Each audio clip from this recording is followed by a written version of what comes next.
nabonye mu maso hahora umuriro useseka, numva umutima wanjye urimo gusimbuka. Ijwi ryawe riranyuhagira nk'ikirere gisa, buri munsi nkibuka ko ndi uwawe gusa. Amaraso yanjye agenda nk'uruzi, iyo umpobeye isi yose igahinda umushyitsi. Urukundo rwacu ni nk'indirimbo itarangira, nk'umuco w'inyenyeri urazuka ugakomeza.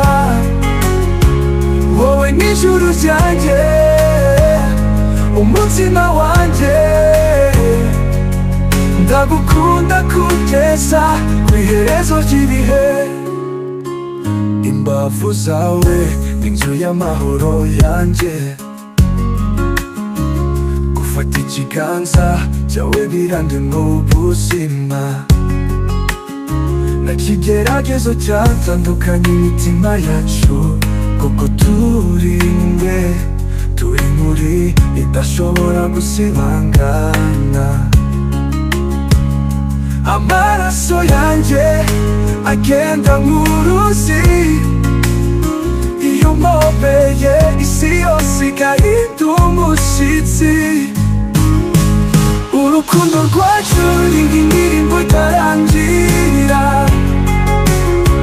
nk'umuco w'inyenyeri urazuka ugakomeza. Wowe n'ijuru ryanjye, umutima wanjye, ndagukunda kugeza kw'iherezo ry'ibihe. Fa numva uri hafi yanjye umunota umwe gusa